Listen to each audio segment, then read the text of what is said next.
السلام علیکم ورحمۃ اللہ وبرکاتہ۔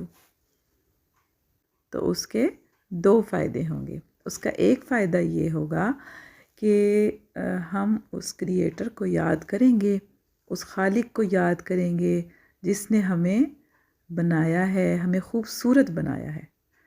اور دوسرا فائدہ اس کا یہ ہوگا کہ ہماری آؤٹ لک کے ساتھ، یعنی جو ہماری خوبصورتی ہمیں نظر آتی ہے اس کے ساتھ ساتھ ہماری انر بیوٹی بھی بڑھے گی، یعنی جو ہمیں دکھائی نہیں دیتی بظاہر، یعنی ہمارا اخلاق اچھا ہوگا، ہمارا کردار اچھا ہوگا، ہمارا بیہیویئر اچھا ہوگا۔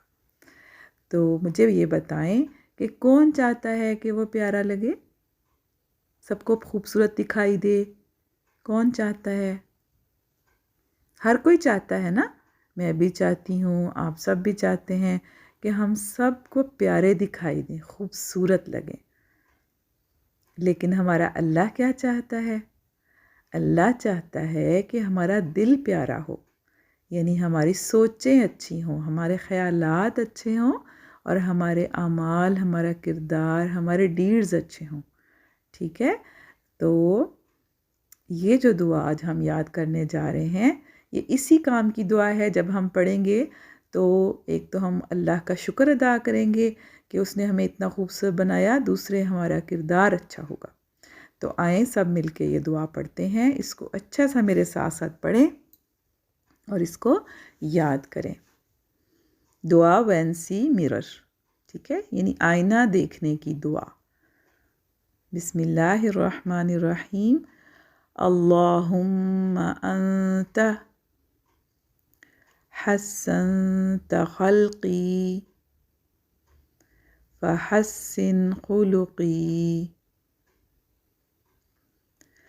اللہم انت حسنت خلقی فحسن خلقی۔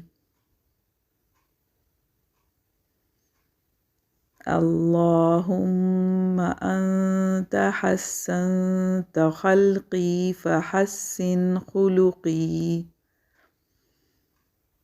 O Allah, just as you have made my external features beautiful, make my character beautiful۔ یعنی اے اللہ، تو نے جیسے میرا چہرہ خوبصورت بنایا ہے، اسی طرح میرا اخلاق بھی اچھا کر دے۔ آمین ثم آمین۔